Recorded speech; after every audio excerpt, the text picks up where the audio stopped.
नमस्कार। देश देशांतर में आपका स्वागत है। मैं हूं कुर्बान अली। सुप्रीम कोर्ट ने हाल ही में अदालत की अवमानना के एक मामले में कलकत्ता हाई कोर्ट के जज जस्टिस कर्नन को 6 महीने की सज़ा सुनाई और उनकी तत्काल गिरफ्तारी का आदेश दिया। पुलिस उनकी तलाश कर रही है मगर वो फरार हैं। जस्टिस कर्नन के कानूनी सलाहकार का कहना है कि वे राष्ट्रपति के बुलावे पर ही वापस आ सकते हैं और जब तक उनको इंसाफ नहीं मिलता वो सरेंडर नहीं करेंगे। जस्टिस कर्नन शुरू से विवादों में घिरे रहे हैं। मद्रास हाई कोर्ट में जज बनने से लेकर कलकत्ता हाई कोर्ट में तबादले तक वो कई बार दलित होने के कारण शिकार होने की शिकायतें कर चुके हैं। जस्टिस कर्नन सुप्रीम कोर्ट और हाई कोर्ट के कई जजों से भिड़ चुके हैं। सन 2016 में जब सुप्रीम कोर्ट ने उनके तबादले पर रोक को खारिज कर दिया तो कर्नन ने सुप्रीम कोर्ट के 2 जजों के खिलाफ ही नागरिक अधिकार सुरक्षा कानून के तहत मामला दर्ज करने के लिए चेन्नई पुलिस को निर्देश दिए। कर्नन से नाराज सुप्रीम कोर्ट ने निर्देश दिया कि कर्नन को कोई काम न करने दिया जाए। सुप्रीम कोर्ट की सख्ती के बाद न्यायमूर्ति कर्नन ने माफ़ी मांगी और कलकत्ता हाई कोर्ट जाने को तैयार हुए। लेकिन कलकत्ता हाई कोर्ट जाने के बाद भी उन्होंने सुप्रीम कोर्ट और अलग अलग हाई कोर्ट के 20 न्यायाधीशों पर भ्रष्टाचार के आरोप लगाए। सुप्रीम कोर्ट ने इसे अदालत की अवमानना मानते हुए 13 फरवरी को कर्नन को पेश होने का आदेश दिया। लेकिन कर्नन के तेवर नर्म नहीं हुए। उन्होंने कहा कि सिर्फ संसद ही उनके खिलाफ इस तरह की कार्रवाई कर सकती है। जब वो अदालत में पेश नहीं हुए तो सुप्रीम कोर्ट ने उनके खिलाफ 10 मार्च को एक गैर ज़मानती वारंट जारी कर दिया। इस वारंट को नकारते हुए जस्टिस कर्नन ने सीबीआई और संसदीय सचिवों को इस मामले की जांच के आदेश दिए। 13 अप्रैल को उन्होंने सुप्रीम कोर्ट के 7 जजों को 28 अप्रैल को उनके सामने पेश होने का आदेश दिया। इसके बाद 7 जजों की बेंच ने कर्नन की मानसिक जाँच करने का आदेश दिया। इससे इनकार करते हुए कर्नन ने कहा कि उनकी मानसिक स्थिति बिल्कुल ठीक है। जस्टिस कर्नन ने सुप्रीम कोर्ट के 7 जजों के खिलाफ गैर ज़मानती वारंट जारी कर दिए और फिर चीफ जस्टिस समेत अन्य जजों को 5 साल की सज़ा सुना दी। लेकिन इस तकरार में आखिरी दाव सुप्रीम कोर्ट की तरफ से चला गया जब जस्टिस कर्नन को 6 महीने की सज़ा सुनाई गई। देश देशांतर में आज चर्चा इसी विषय पर कि ये विवाद किस ओर जा रहा है। इस चर्चा में मेरे साथ जुड़ रहे हैं वर्षों तक देश के कानून मंत्री रहे हंसराज भारद्वाज, पूर्व राज्यपाल और कानून मंत्रालय के सचिव रहे वाल्मीकि प्रसाद सिंह, सुप्रीम कोर्ट के सीनियर वकील KN बालगोपाल और कानूनी पत्रकार सत्यप्रकाश। साथ ही फ़ोन लाइन पर हमारे साथ जुड़ेंगे national confederation of Dalit organisation के चेयरमैन अशोक कुमार भारती। आप सभी का स्वागत है। बड़े अदब के साथ भारद्वाज साहब, मैं आपसे शुरुआत करना चाहूँगा कि ये जो पूरा विवाद है, एक तरह से जो हमारी न्यायपालिका है और उसका जो पूरा एक इंस्टीट्यूशन है उसके ऊपर एक सवालिया निशान लग गया है कि आज तक देश की आज़ादी के बाद 70 साल तक शायद इस तरह का मामला पहले नहीं हुआ कि सुप्रीम कोर्ट के जज हाई कोर्ट के जज की गिरफ्तारी के आदेश दें, उसके मानसिक संतुलन की जांच कराने की बात करें, फिर वो जज सुप्रीम कोर्ट के जजों को सज़ा सुना दे। ये बनाना रिपब्लिक्स में तो सुनने में आता था, लेकिन हमारे देश में जहां लोकतंत्र की इतनी जड़ें मजबूत हैं ऐसी चीज़ देखने को नहीं मिली। किस रूप में देखते हैं आप इस घटना को? ये बड़ा गंभीर घटना है। हमारे देश की जो न्यायपालिका है उसका बड़े बड़े देशों में चर्चा होती थी और जज इतने लायक और इतने कामयाब जज थे कि सारे विदेशों में हमारी जुडिशरी की इज्जत। अब ये जो इंसिडेंट हो रहे हैं कोर्टों में जुडिशल इंडिसिप्लिन के और जुडिशल सिस्टम को डिस्ट्रॉय करने के, ये जज खुद ही एक दूसरे पर घाव लगा रहे हैं। इसमें कोई बाहर वाला इन्वॉल्व नहीं है। High court court of record है, supreme court is highest court of the land और कॉन्स्टिट्यूशन को प्रोटेक्ट करने की जिम्मेवारी है उसकी। अगर जज अपने जुडिशल प्रेसिडेंट्स का और हायर जुडिशरी का सम्मान नहीं करेंगे तो जनता में विश्वास उठ जाएगा इसका। तो ये बात बड़ी गंभीर है और इस पर विचार विमर्श होना चाहिए बहुत ऊंचे लेवल पे। जो जस्टिस कर्नन ने किया है वो हरगिज़ बर्दाश्त नहीं हो सकता अगर आपने देश में न्याय व्यवस्था को प्रोटेक्ट करना है। और ये जो कंटेम्प्ट का कानून है ये इसीलिए बनाया गया है कि सुप्रीम कोर्ट अगर अपना कामकाज करे और लोग उस पर ही अटैक करें तो वो कैसे काम करेगी। तो ये बहुत ही सीरियस मामला है जी और इसको बहुत गंभीरता से लेना चाहिए। वाल्मीकि प्रसाद जी, आपका लंबा तजर्बा है प्रशासनिक सेवा में। आप गृह सचिव रहे हैं, न्याय मंत्रालय के भी सचिव रहे हैं, राज्यपाल रहे हैं। ये जो एक अभूतपूर्व मामला सामने आया है और जिससे न्यायपालिका की साख के ऊपर एक सवालिया निशान लगा है, उस इंस्टीट्यूशन के लिए जिसके ऊपर हम बहुत फ़ख्र करते हैं, आप किस रूप में देखते हैं? ये मैं कई बरसों से, जब मैं होम सेक्रेटरी था और जस्टिस सेक्रेटरी भी था, मैंने देखा कि न्यायिक पालिका में हाई कोर्ट्स और सुप्रीम कोर्ट के जजेस की नियुक्तियों में थोड़ी गिरावट का माहौल आ गया, इन्वायरमेंट। उस वक्त मुझे नहीं लगता था कि ये इतना नीचे जाएगा, लेकिन बड़े द्रुत गति से नीचे जा रहा है। तो पहली बात जो समझने की है कि हम अच्छे लोगों की तलाश करें, अच्छे अधिवक्ताओं को जज बनाएं और उसमें और बातों का ख्याल नहीं रखना चाहिए। दूसरी बात जो ज़रूरी है अब, क्योंकि प्रशासन में तो आप डिस्ट्रिक्ट जज तक तो आप सस्पेंड कर सकते हैं, राज्यपाल का हक है। यहाँ राष्ट्रपति का हक नहीं है कि आप हाई कोर्ट जज को सस्पेंड कर सकते। तो लगता है कि कुछ इस तरह की संस्था बने राष्ट्रपति को सलाह देने के लिए कि सुप्रीम कोर्ट और ये जो संस्था होगी इंडिपेंडेंट, उसको आप नेशनल जुडिशियल कमीशन कह लें, उसको ये अधिकार होना चाहिए कि राष्ट्रपति सस्पेंड कर सकता। ठीक। और तीसरी बात जो बहुत महत्वपूर्ण है इस घटना के बाद, वो बात है कि पार्लियामेंट, जिसको अभी सर्वोच्च अधिकार है under article 124 of the constitution, वो इस पर गंभीर रूप से चर्चा करे कि हम कैसे आगे बढ़ें। इसकी ज़रूरत है, पार्लियामेंट का ही तो अख्तियार है इम्पीचमेंट। ठीक। केएन बालगोपाल साहब, आप सुप्रीम कोर्ट के वकील हैं, आप इस घटना को किस तरह से देखते हैं और किस तरह से इस मामले को निपटाया जा सकता है एमिकेबली? मेरे विचार में पहले में इस महीने में सुप्रीम कोर्ट ने एक ऑर्डर पास किया जिसमें उन्होंने कहा है कि जस्टिस कर्णन की प्रेस ब्रीफिंग्स और जुडिशियल ऑर्डर्स देख के उनको गहरा शंका थी कि उनको मेडिकल हेल्प चाहिए, मेडिकल एग्जामिनेशन चाहिए, सिर्फ ये पता करने के लिए कि अपना बचाव इस कंटेम्प्ट पिटीशन में वो कर सकते हैं या नहीं। जब सुप्रीम कोर्ट खुद कह रहे हैं कि उनको ये सीरियस प्रिमा फेसी डाउट है, जस्टिस कर्णन ने ये मना किया है। उसका मना करने का ये मतलब नहीं है कि उनको मेडिकल हेल्प की ज़रूरत नहीं है। तो जब सुप्रीम कोर्ट उनको कुछ सज़ा देते हैं, ये सोच के देना चाहिए कि इनकी जो मेडिकल कंडीशन है वो सही नहीं है।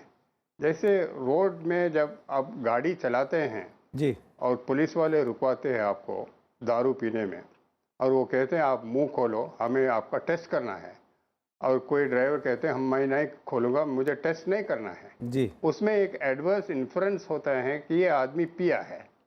जब सुप्रीम कोर्ट ने खुद बोला है कि इनकी मेडिकल कंडीशन सही नहीं है, फिर जब ये एग्जामिनेशन को मना करते हैं, उस टाइम पे सुप्रीम कोर्ट को भी ये एडवर्स इन्फ्रेंस लेना चाहिए थे ये कि इनकी कंडीशन सही नहीं है, और ये सोच के उसके हिसाब से जो करना है वो करते हैं। ठीक।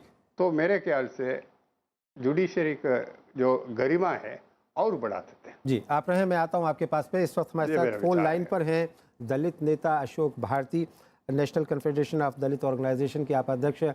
अशोक भारती जी, इस विवाद पर हमारी आपसे पहले भी चर्चा हुई है इसी शो में। आप क्या कहेंगे कि जो मौजूदा सूरत हाल है, इस वक्त सुप्रीम कोर्ट का आदेश है जस्टिस कर्णन की गिरफ्तारी के लिए, जस्टिस कर्णन फरार हैं, पता नहीं कि वो कहाँ हैं, देश में हैं या विदेश में हैं, उनके कानूनी सलाहकार कह रहे हैं कि वो राष्ट्रपति के समक्ष सरेंडर कर। आपकी क्या राय है इस बारे में? देखिए कुर्बान साहब, इशू ये है कि मुझे लगता है कि न्यायपालिका का जितना मजाक उड़ सकता था और जितना इस देश में न्यायपालिका का पतन हो सकता था, ये केस उसका एक नजीर बन गया है। और ये नजीर दो तरह से बना है। एक तरफ हाई कोर्ट का एक जज है जो लगातार कुछ मुद्दों पर, जात के सवाल पर, भ्रष्टाचार के सवाल पर देश के प्रधानमंत्री को उन्होंने एक रेफरेंस भेजा। उन्होंने जो भी किया,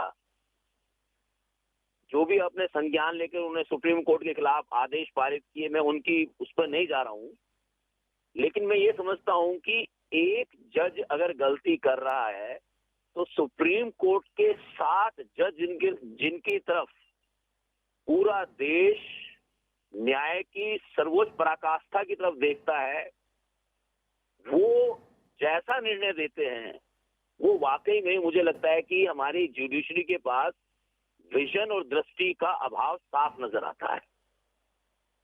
ये भी बात ठीक है कि ऐसा केस पहली बार आया है। जब कोई केस पहली बार आता है तो मेरी समझ में उसको हल करने के लिए ज्यादा गंभीर प्रयास करने की जरूरत होती है। और जो मैसेज जनता में जा रहा है वो ये जा रहा है कि जैसे कि आमने सामने दो आर्मी खड़ी हो, वो लड़ रही हो एक दूसरे से। तो मेरा सुझाव इस मामले में ऐसा है कि जस्टिस कन्नन ने जो जजमेंट पारित किया है वो भी गलत है, और जो जजमेंट सुप्रीम कोर्ट ने पारित किया मुझे लगता है उसका भी कोई आधार नहीं है। जो इश्यूज थे उन इश्यूज पर बात नहीं हो रही, बल्कि व्यक्तिगत तौर पर आक्षेपों का दौर चल रहा है, जो न्यायपालिका के लिए वाकई उसकी मानहानि का, मतलब पूरे देश की न्यायपालिका की हनन हो रहा है। आप रहे अशोक जी, मैं आता हूं आपके पास में दोबारा। सत्यप्रकाश जी, आप इस मामले को बहुत करीब से देख रहे हैं, इस पर रिपोर्ट भी कर रहे हैं, किस ओर जाता हुआ लग रहा है ये? जैसा अशोक भारती साहब कह रहे हैं कि मजाक बनता जा रहा है न्यायपालिका का, इसमें कुछ दम है, और ये कि इसके लिए क्या कुछ किया जाना चाहिए कि जो गरिमा हमारी जुडिशरी की है, जिस पर हम बहुत फ़ख्र करते हैं, वो बरकरार रहे? देखिए, एक तो आज जस्टिस कर्णन की तरफ से एक पिटिशन आज दायर किया गया है। इसमें ये कहा गया है कि जो सुप्रीम कोर्ट ने ऑर्डर 2 दिन पहले उनको 6 महीने की सज़ा देने का आदेश दिया था, वो आदेश वापस लिया जाए। हो सकता है इस पर सुप्रीम कोर्ट विचार करे, कल को क्या फ़ैसला आएगा उस पर वो अलग बात है, लेकिन अगर उस पर विचार करके, और हो सकता है कर्णन साहब कोई माफ़ी मांगे या कुछ कहें, उसके बाद ये आदेश वापस हो सकता है, ये संभावना ये है, और जिसको कहते हैं अंग्रेजी में ये डिफ्यूज़ हो सकता है। लेकिन ये समस्या सिर्फ ये नहीं है कि किसी सिटिंग हाई कोर्ट जज को कंटेम्प्ट के लिए सज़ा दी गई है। देखिए, समस्या की जड़ में हमारा अपॉइंटमेंट सिस्टम है। पहले तो हम एक ऐसे व्यक्ति को अपॉइंट करते हैं जो शायद डिज़र्व नहीं करता था, उसके बाद फिर हम उसको कंफर्म करते हैं। पहले जजेस एडिशनल जजेस के रूप में अपॉइंट होते हैं, बाद में उनको कंफर्म किया जाता है। तो फिर आपने उनको कंफर्म भी किया, फेल्योर नंबर 2।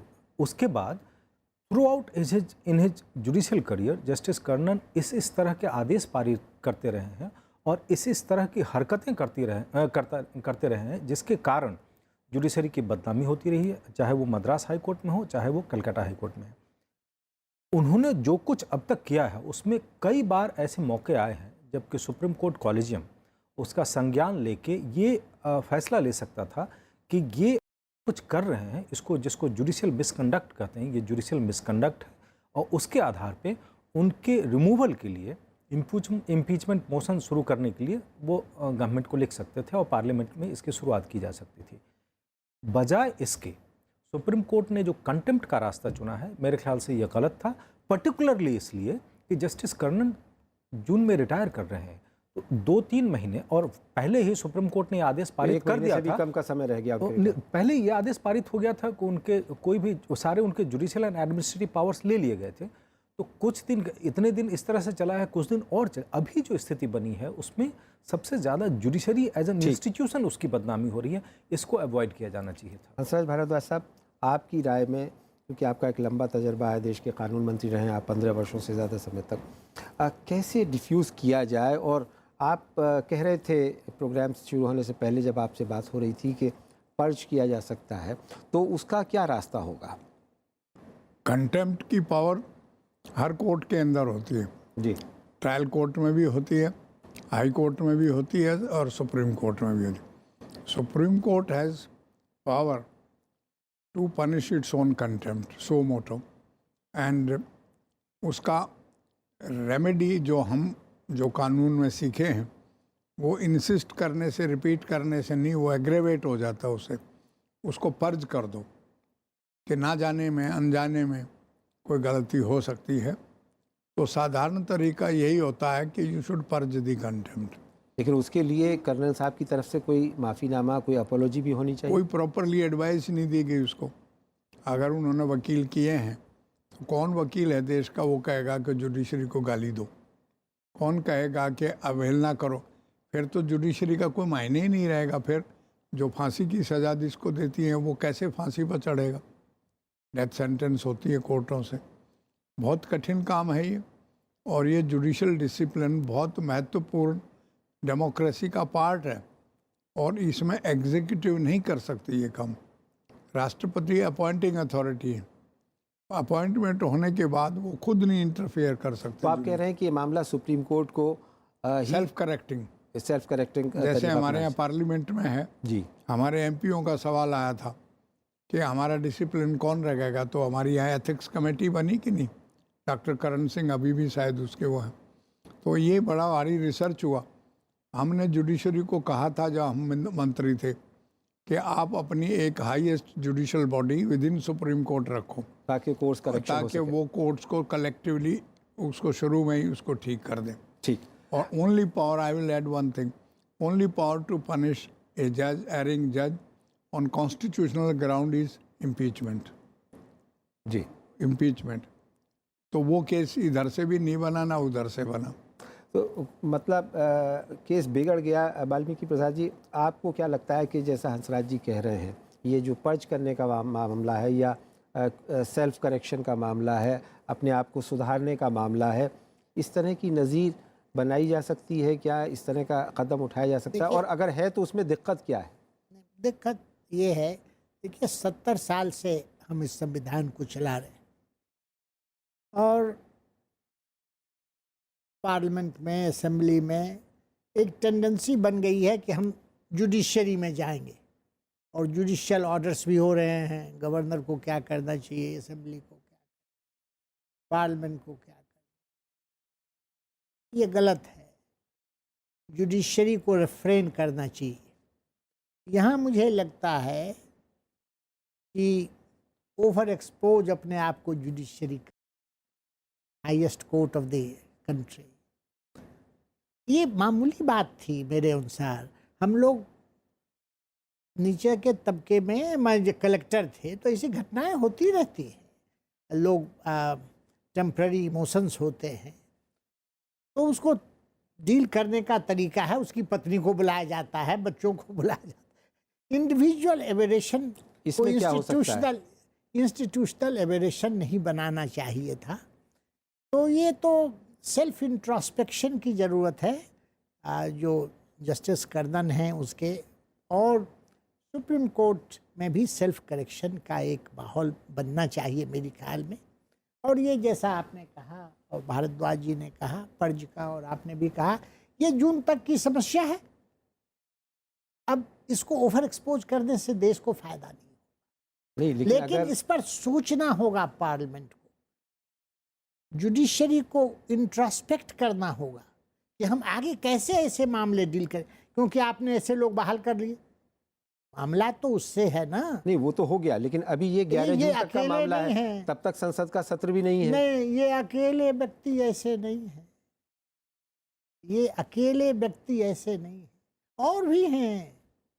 कुछ का आगे बढ़ा है, कुछ का ये एक्सट्रीम में चले गए, कुछ एक्सट्रीम में नहीं गए, कुछ अपना सिक्योरिटी खुद ऑर्डर दे दे, हर तरह के मामले नहीं हैं। तो इस मामले को कैसे डिफ्यूज किया जाए? इस मामले को डिफ्यूज करना सुप्रीम कोर्ट की अब जिम्मेवारी है। वो सोच लें कि हमने ओवर एक्सपोज किया है, हम कैसे इसको करें। आफ्टर ऑल ब्रदर जजेज हैं, ठीक, ये कोई मामला है। जी। के बाल गोपाल साहब, आप सहमत हैं कि सुप्रीम कोर्ट इस मामले को इस सूरत हाल में निपटा सकता है, कोर्स करेक्शन कर सकता है, और ये जो एक बड़ा विवाद देश के सामने उठ खड़ा हुआ है कि जुडिशरी आपस में टकराते हुए नज़र आ रही है, एक हाई कोर्ट जज वर्सेस सुप्रीम कोर्ट जज का मामला हो गया है, इसको दूर किया जा सकता है, ख़त्म किया जा सकता है?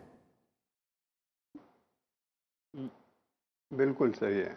इसमें ऐसा है, ये जो इसकी ये नतीजा है, जैसे सुप्रीम कोर्ट ने ये ऑर्डर पास कर दिया, कल अगर एक सुप्रीम कोर्ट जज ने कुछ गलती किया है, क्या दूसरे जजेस मिलके उस जज के खिलाफ भी कंटेम्प्ट ऑफ कोर्ट के प्रोसीडिंग शुरू करेंगे?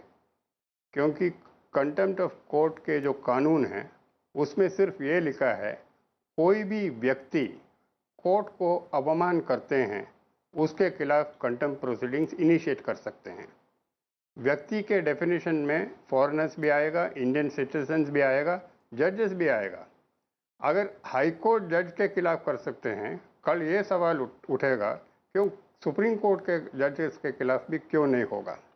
इसलिए एक डेंजरस टेंडेंसी आ रहे हैं। मेरे ख्याल से इस केस में ये सही रहेगा कि ये जस्टिस कर्णन जो है, जो इसका टर्म ख़त्म हो रहे, उसमें वो निपटा के एक क्लोज किया तो और अच्छा रहते हैं। आप एक चीज़ देख लीजिए, ब्रिटेन में जस्टिस डेनिंग ने जब कोर्ट होल्ड किया था, एक लेडी आके उसके ऊपर काफ़ी टमाटर फेंका था और 2 जजेस बैठे थे। तो दूसरी जज ने उनको कहा, इनके खिलाफ कंटेम्प्ट प्रोसीडिंग्स इनिशिएट करो। उन्होंने बोला ये नहीं है, मैंने इनके खिलाफ ऑर्डर पास किया था, ये बहुत गुस्से में है, इसका गुस्सा निकलने दो और ये जाने दो। ये प्रोसीडिंग्स है, मतलब उसमें एक थोड़ा दयालु था जी। तो कंटेम्प्ट एक ईगो इशू नहीं होना चाहिए, रिफॉर्मेटिव कंटेम्प्ट में भी होना चाहिए। ठीक है, जब आप खुद कह रहे हैं कि इनको मेडिकल असिस्टेंस चाहिए, उसके हिसाब से अगर उसको जो भी करना चाहिए वो किए तो कोई प्रॉब्लम नहीं होते हैं। ये इसमें एक कमी है और ठीक है। ये अभी स्थिति ऐसा हो माफी के गई, साथ मेरे पास समय 7 की कमी जजेस है। ने ऑर्डर पास कर चुका है। जी जी, बहुत हाँ। संक्षेप में जी।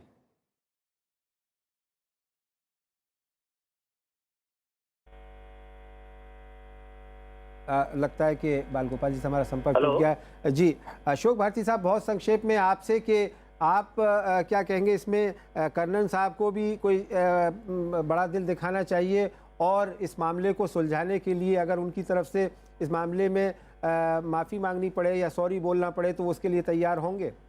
जी, मुझे लगता है कि बिल्कुल इस मामले में दोनों जो पक्ष हैं उनको अपनी पोजीशन रिकंसिडर करनी चाहिए। और चूंकि सुप्रीम कोर्ट हमारे देश का ताज है, चीफ जस्टिस साहब को लीडरशिप दिखाते हुए इस मामले में लीनियंट व्यू लेना चाहिए और कर्णन साहब को बाकायदा माफी मांगना चाहिए।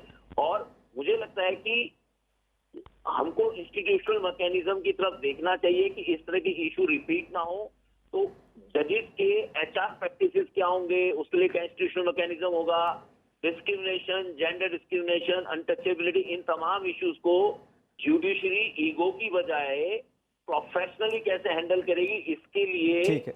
एक इंस्टीट्यूशनल मैकेनिज्म केहर साहब को, जो हमारे चीफ जस्टिस साहब हैं, उनको इसके ऊपर इनिशिएटिव लेना चाहिए, जिससे कि ये बुरा जो हादसा है ये देश की जुडिशरी में रिफॉर्म का एक बड़ा जरिया बन जाए। ठीक है, बहुत शुक्रिया सत्यप्रकाश जी। बहुत संक्षेप में आपकी अंतिम टिप्पणी कि जो अभी यहाँ बात हुई है उसको किस तरह से आगे बढ़ाया जा सकता है और सुप्रीम कोर्ट में किस तरह से इस मामले पर पेशकदमी हो सकती है? देखिए, एक तो जैसा कि मैंने आपको कहा कि आज एक एप्लीकेशन फाइल हुआ है जस्टिस कर्णन की तरफ से कि वो आदेश वापस लिया जाए। हो सकता है कि इसके साथ, मैंने वो पिटीशन देखा नहीं है, हो सकता है उसमें माफ़ी मांगी हो उन्होंने। अगर माफ़ी मांगी है तो हो सकता है सुप्रीम कोर्ट मामला खत्म हो सकता है। बहुत बहुत शुक्रिया। लेकिन असली समस्या जजेस की अपॉइंटमेंट की है। क्वालिटी ऑफ अपॉइंटमेंट अगर इसी तरह का रहा तो कल को एक नहीं 10 जस्टिस कर्णन सामने आ सकते हैं। ठीक है, बहुत बहुत शुक्रिया सत्यप्रकाश जी, वाल्मीकि प्रसाद जी, हर्षपाल भारद्वाज साहब, के बाल गोपाल साहब और फोन लाइन पर हमारे साथ जुड़े थे अशोक भारती साहब, आपका भी शुक्रिया। तो उम्मीद करनी चाहिए कि एक गुड सेंस प्रिवेल करेगा, सुप्रीम कोर्ट भी अपने फैसले पर पुनर्विचार करेगा और जिस तरह से जस्टिस कर्णन ने एक अर्जी दायर की है उस पर विचार करते हुए इस मामले का कोई सम्मानजनक हल तलाश कर लिया जाएगा ताकि भारतीय न्यायपालिका की गरिमा बरकरार रह सके। देश देशांतर में मेरे साथ इतना ही। नमस्कार।